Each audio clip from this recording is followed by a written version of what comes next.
हरे कृष्ण।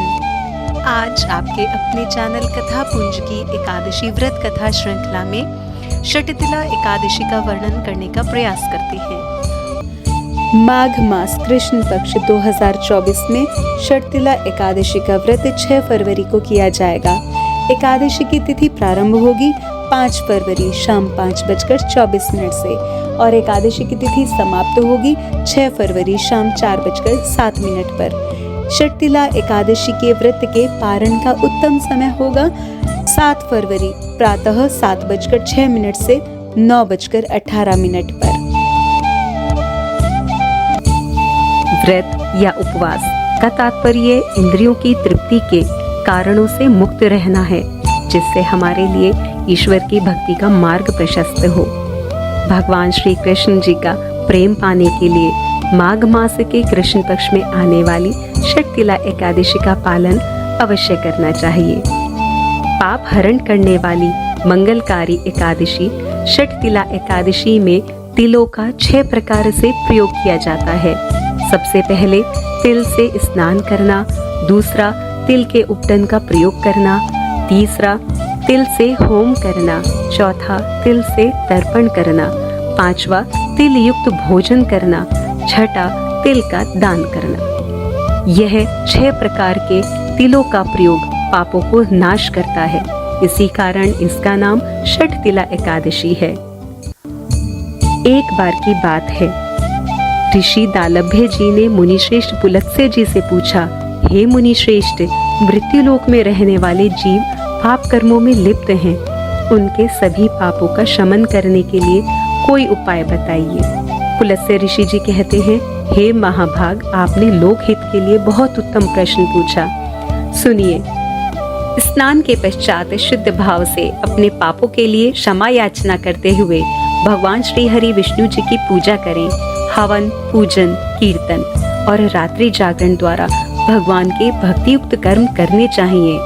शंख, चक्र, गदा और पद्म धारण किए हुए भगवान श्री हरि विष्णु जी का माता लक्ष्मी जी सहित ध्यान करें और प्रार्थना करें, हे जगत गुरु, हे भगवान, आप माता लक्ष्मी जी सहित मेरे सर्ग को स्वीकार करें और अपनी कृपा मुझ पर करें। भक्तजनों, इस प्रकार हमें व्रत का संकल्प लेना चाहिए।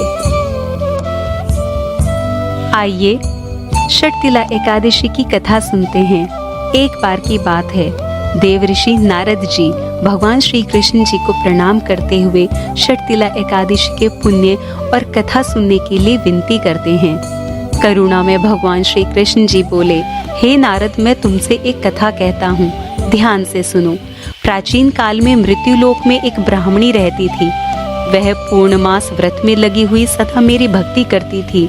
नित्य व्रत करने से उसका शरीर अत्यंत दुर्बल हो गया था। यद्यपि वह बुद्धिमान थी, फिर भी कभी भी देवताओं और ब्राह्मणों के निमित्त धन और अन्न का दान नहीं करती थी। इस प्रकार मैंने सोचा कि इस ब्राह्मणी ने व्रत आदि से अपना शरीर शुद्ध कर लिया और इसको वैष्णव लोक भी मिल जाएगा, परंतु इसने कभी भी अन्न दान नहीं किया, जबकि अन्न से सबकी तृप्ति होती है।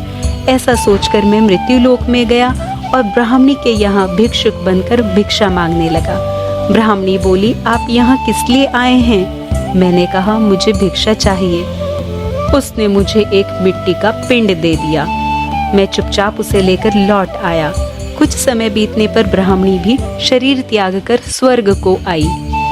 मिट्टी के पिंड को दान करने से उसे एक सुंदर गृह मिला, किंतु वह गृह वस्तुओं से शून्य था, उसमें अन्न और धन का अभाव था। वह मेरे पास आई और बोली, हे भगवान, मैंने अनेकों व्रत आदि से आपकी पूजा की है, फिर भी मेरा घर वस्तुओं से शून्य क्यों है? हे सब लोगों के स्वामी, हे सब लोगों को रचने वाले प्रभु, यह क्या हो गया? मैंने कहा, तुम अपने घर जाओ, वहां पर देव स्त्रियां तुम्हारे दर्शन की अभिलाषा से आएंगी। जब वह आए तो तुम उनसे षटतिला एकादशी का पुण्य और विधि सुनकर ही द्वार खोलना। भगवान के वचन सुनकर वह अपने घर को गई और जब देव स्त्रियां आकर द्वार खुलवाने लगी, तब ब्राह्मणी बोली, यदि आप मेरे दर्शन के लिए आई हैं तो कृपा करके मुझे षटतिला एकादशी का महात्म्य बताइए। उनमें से एक देव स्त्री बोली, सुनो, मैं सुनाती हूँ। ऐसा कहकर उन्होंने षटतिला एकादशी का महात्म्य सुना दिया। षटतिला एकादशी का महत्व देव स्त्रियों से जानने के बाद ब्राह्मणी ने द्वार खोला। देव स्त्रियों ने उस ब्राह्मणी को सभी स्त्रियों से सुंदर और श्रेष्ठ पाया। ब्राह्मणी ने भी देव स्त्रियों के कहे अनुसार षटतिला एकादशी का व्रत किया और इसके प्रभाव से उसका घर धन और धान्य से परिपूर्ण हो गया। अतः मनुष्य को षटतिला एकादशी का व्रत अवश्य करना चाहिए। इससे मनुष्यों को जन्म जन्म में आरोग्यता प्राप्त होती है और दरिद्रता नष्ट हो जाती है। इस व्रत से मनुष्य के समस्त पाप नष्ट हो जाते हैं। इस प्रकार अपने भक्त के पूर्ण रूप से कल्याण के लिए और अन्नदान के महत्व को समझाने के लिए लीलाधारी भगवान श्री कृष्ण जी का यह प्रसंग सभी भक्तजनों का उद्धार करे। इसी मंगल कामना के साथ आपसे अनुरोध है कि आप अपने मित्रों और स्नेही जनों के साथ व्रत कथा को शेयर करें, जिससे सभी का कल्याण हो, और वीडियो को लाइक और चैनल को सब्सक्राइब अवश्य करें। आइए जानते हैं व्रत के नियम। एकादशी के व्रत और नियमों के अनुसार एकादशी का पालन दशमी तिथि से ही शुरू कर लेना चाहिए। दशमी तिथि को एकाहार, एकादशी तिथि को निराहार या फलाहार अर्थात अपनी शारीरिक क्षमता के अनुसार, और द्वादशी तिथि को एकाहार व्रत रखना चाहिए। यथाशक्ति दान करना चाहिए। प्रभु को तुलसी दल के साथ ही भोग लगाना चाहिए। अपनी आत्मशुद्धि का प्रयास करना चाहिए। किसी की निंदा नहीं करनी चाहिए। अधिक समय शांत रहकर ईश्वर की भक्ति में समय व्यतीत करना चाहिए। अन्न और चावल का त्याग करना चाहिए। तिलों का प्रयोग षटतिला एकादशी में अवश्य ही करना चाहिए। संध्या के समय दीपदान और श्री हरि जी की आरती अवश्य करनी चाहिए। व्रत से अगले दिन नियत समय पर ब्राह्मण को सामर्थ्यानुसार दान देकर व्रत का पारण करना चाहिए। कथा रस का आस्वादन करने वाले सभी भक्तजनों को धन्यवाद। हरे कृष्ण कृष्ण कृष्ण हरे हरे, हरे राम राम राम हरे हरे।